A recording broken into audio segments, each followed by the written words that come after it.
حضرت عمر بن خطاب رضی اللہ تعالیٰ عنہ ارشاد فرماتے ہیں کہ میں نے نبی کریم علیہ السلام سے یہ سنا ہے کہ آقا امام الانبیاء علیہ السلام نے ارشاد فرمایا کہ اگر مجھے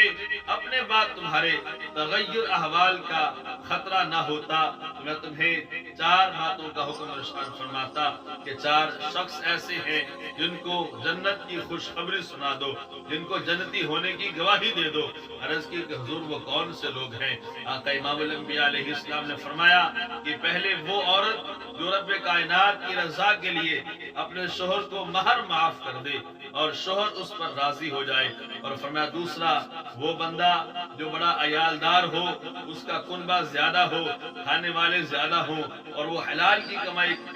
کر کے ان کو کھلاتا ہو، حلال کھلائے تو آقا امام الانبیاء علیہ السلام نے فرمایا اس کو جنت کی خوشخبری دے دو۔ تیسرا فرمایا کہ وہ بندہ جو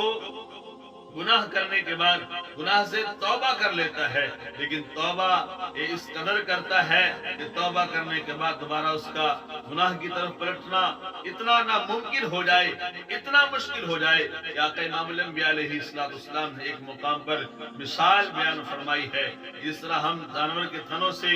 دودھ دھو لیتے ہیں لیکن دوبارہ دودھ واپس نہیں پلٹ سکتا، تو فرمایا جس طرح وہ دودھ واپس نہیں پلٹ سکتا، بندے کا توبہ کرنے کے بعد گناہ کی طرف پلٹنا اتنا ناممکن ہو جائے۔ اور چوتھا فرمایا کہ وہ بندہ جو والدین کا خدمت گزار ہو، آقا امام الانبیاء علیہ السلام نے فرمایا کہ اس بندے کو بھی